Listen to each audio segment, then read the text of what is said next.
आउज़ुबिल्लाहिमिनश्शैतानिर्रजीम बिस्मिल्लाहिर्रहमानिर्रहीम। अस्सलाम वालेकुम। आज की वीडियो में हम कलमा तैयबा की फ़जीलत और फ़ज़ाइल के बारे में बात करेंगे। कलमा तैयबा ला इलाहा इल्लल्लाह मुहम्मदुर रसूलुल्लाह।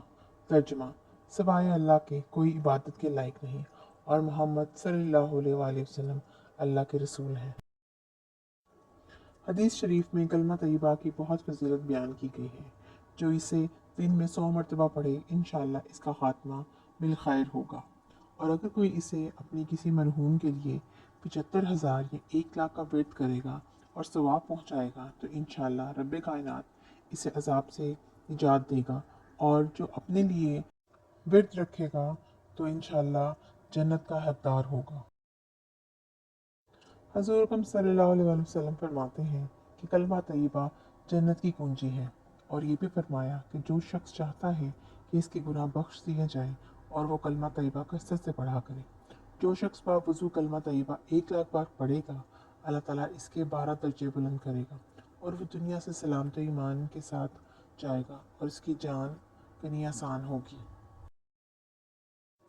कुरान पाक में कलमा तैयबा के 2 हिस्से अलग अलग आए हैं और बाद में फिर उलमा कराम ने इन बिखरे हुए मोतियों को जमा करके एक लड़ी में पिरो दिया है। आयात दर्ज झेल है। ला इलाहा इल्लल्लाहु, अल्लाह के सिवा कोई लायक इबादत नहीं। सूरत सफ़ात। ला इलाहा इल्लल्लाहु, अल्लाह के सिवा कोई माबूद नहीं। सूरत मोहम्मद। मोहम्मद रसूलुल्लाह, मोहम्मद सल्लल्लाहु अलैहि वसल्लम अल्लाह के रसूल हैं। सूरह फतह। इखलास से कलमा पढ़ने वाले हर शख्स के लिए हज़रत मोहम्मद मुस्तफ़ा सल्लल्लाहु अलैहि वसल्लम की शफात का बयान। हज़रत अबू हुरैरा रज़ियल्लाहु अन्हु से रवायत है, अर्ज़ किया गया, या रसूलुल्लाह सल्लल्लाहु अलैहि वसल्लम, क़यामत के रोज़ आपकी शफात का सबसे ज़्यादा मुस्तहिक़ कौन होगा? आप सल्लल्लाहु अलैहि वसल्लम ने फरमाया, अबू हुरैरा, मेरा गुमान यही था, इस बारे में तुमसे पहले मुझसे कोई ना पूछेगा, क्योंकि मैं देखता हूँ कि तुम हदीस के बारे में बहुत हरीस हो। क़यामत के रोज़ मेरी शफात हासिल करने में सबसे ज़्यादा खुशनसीब शख्स वो होगा जिसने खलूस दिल से ला इलाहा इल्लल्लाह का विर्द किया होगा। हज़रत अनस रज़ियल्लाहु अन्हु से रवायत है कि मैंने हज़ूर अकरम सल्लल्लाहु अलैहि वसल्लम को फरमाते हुए सुना, क़यामत के रोज़ मेरी शफात कबूल की जाएगी। मैं अर्ज़ करूँगा, या रब, जिसके दिल में राई के बराबर ईमान हो उसे जन्नत में दाखिल फरमा दे। बस वो दाखिल हो जाएंगे। फिर मैं अर्ज़ करूँगा, इसे भी जन्नत में दाखिल फरमा दे जिसके दिल में ज़र्रा भर भी ईमान है। हज़रत अनस रज़ियल्लाहु अन्हु फरमाते हैं, गोया कि मैं अब भी इशारा करते रसूलुल्लाह सल्लल्लाहु अलैहि वसल्लम की अंगुश्तान मुबारक की तरफ देख रहा हूँ। रिवायत है कि हज़रत अकरम सल्लल्लाहु अलैहि वसल्लम ने फरमाया, अशाम रावी ने कहा, दोज़खी को दोज़ख से निकाला जाएगा। शिया रावी फरमाते हैं, अल्लाह ताला फरिश्तों को फरमाएगा कि तुम इस शख्स को आग से निकालो जिसने ला इलाहा इल्लल्लाह कहा हो और इसके दिल में जो के दाने के बराबर वज़न भलाई हो। इसको भी दोज़ख से निकालो जिसने ला इलाहा इल्लल्लाह कहा और इसके दिल में गंदम के दाने के बराबर खैर हो। उसको भी जहन्नम से निकालो जिसने ला इलाहा इल्लल्लाह कहा और इसके दिल में ज़र्रा भर भी भलाई हो। और शबर ने रवायत करते हुए ये भी कहा कि जिसके दिल में हल्का सा ज़र्रा भर भलाई हो। इमाम तिरमिज़ी कहते हैं, इस बाब में हज़रात जाबर, अबू सईद और इमरान बिन हुसैनियत से भी रवायात हैं। इमाम तिरमिज़ी, अहमद और अबू अवाना ने इस हदीस को रवायत किया है। इमाम तिरमिज़ी ने कहा है, ये हदीस सही हदीस है। हज़रत इब्न अब्बास रज़ियल्लाहु अन्हु फरमाते हैं कि हुज़ूर अकरम सल्लल्लाहु अलैहि वसल्लम ने फरमाया, अहले ईमान में से एक कौम अपने गुनाहों के बायस जहन्नम में दाखिल होगी तो मुशरिकीन इनसे कहेंगे, तुम्हें तुम्हारे ईमान ने कोई फ़ायदा नहीं दिया कि हमें और तुम्हें एक ही जगह अजाब दिया जा रहा है। फिर अल्लाह ताला इन पर गज़ब फरमाएगा और दरोगा जहन्नम मालिक को हुक्म देगा कि दोज़ख में ऐसे किसी शख्स को ना छोड़े जिसने ला इलाहा इल्लल्लाह कहा हो। इन्हें इस हाल में जहन्नम से निकाला जाएगा कि इनके चेहरे के सिवा इनके पूरे जिस्म जल कर स्याह कोयले की मानंद हो चुके होंगे और इनकी आंखें नीलगू नहीं होंगी। बस इन्हें नहर हयात पर लाया जाएगा तो वो इसमें नहाएंगे। इनसे हर किस्म की कमज़ोरी और तकलीफ़ दूर कर दी जाएगी। پھر وہ جنت میں داخل ہوں گے۔ فرشتے ان سے کہیں گے تمہیں مبارک ہو، تم اس جنت میں ہمیشہ کے لیے داخل ہو جاؤ۔ پس انہیں جنت میں جہنمی کہہ کر بلایا جائے گا۔ پھر کچھ عرصے بعد وہ اللہ تعالیٰ سے عرض کریں گے تو ان سے اس نام کو ختم فرما دیں گے، سو انہیں اس نام سے بھی کبھی نہیں بلایا جائے گا۔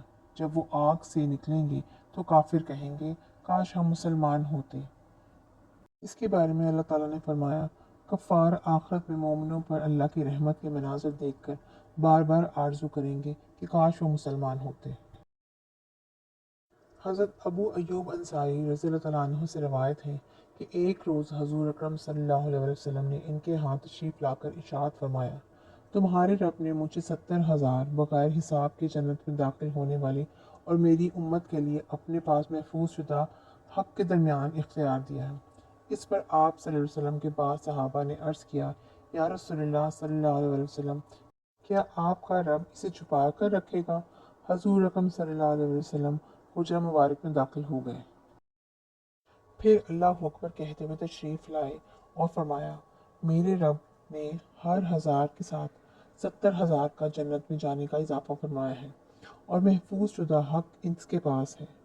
ابو رحم رابی نے پوچھا ابو ایوب حضرت محمد مصطفیٰ صلی اللہ علیہ وسلم کے اس ذخیرہ شدہ حق کے بارے میں تمہارا کیا خیال ہے؟ لوگوں نے اسے اپنی زبانوں کا نشانہ بناتے ہوئے کہا تجھے حضور اکرم صلی اللہ علیہ وسلم کے اس خفیہ حق کے بارے میں کیا غرض ہے؟ حضرت ایوب رضی اللہ عنہ نے فرمایا تم اس شخص کو چھوڑ دو، میں تمہیں نبی اکرم صلی اللہ علیہ وسلم کے اس محفوظ شدہ حق کے بارے میں بتاتا ہوں جیسا کہ مجھے اپنے اس خیال پر پورا یقین ہے۔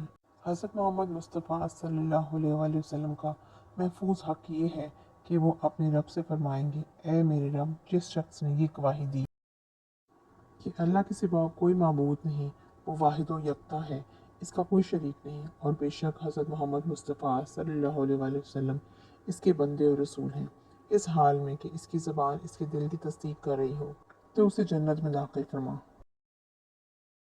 حضرت عثمان رضی اللہ عنہ کے مولا ابن دارا سے روایت ہے کہ ہم جنت البقیع میں حضرت ابو ہریرہ رضی اللہ عنہ کے ساتھ تھے تو ہم نے ان کو فرماتے ہوئے سنا میں لوگوں میں سب سے زیادہ قیامت کے دن حضور اکرم صلی اللہ علیہ وسلم کی شفاعت کے بارے میں جانتا ہوں۔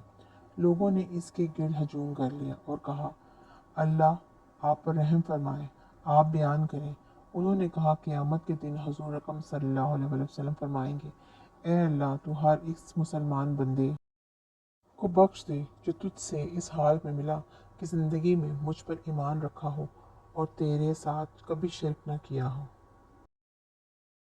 حضرت ابو ہریرہ رضی اللہ عنہ سے روایت ہے کہ حضور اکرم صلی اللہ علیہ وسلم نے فرمایا قیامت کے دن میں دوزخ کے پاس آ کر اس کا دروازہ کھٹکھٹاؤں گا تو میرے لیے اسے کھول دیا جائے گا۔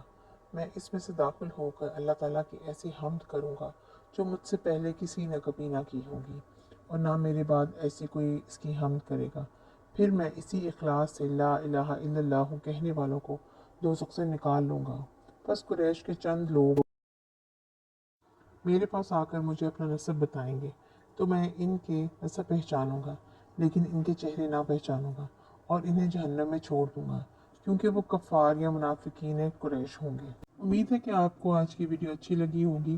اگر آپ کو آج کی ویڈیو پسند آئی ہے تو لائک کریں، شیئر کریں، ہمارے چینل کو سبسکرائب کریں۔ شکریہ۔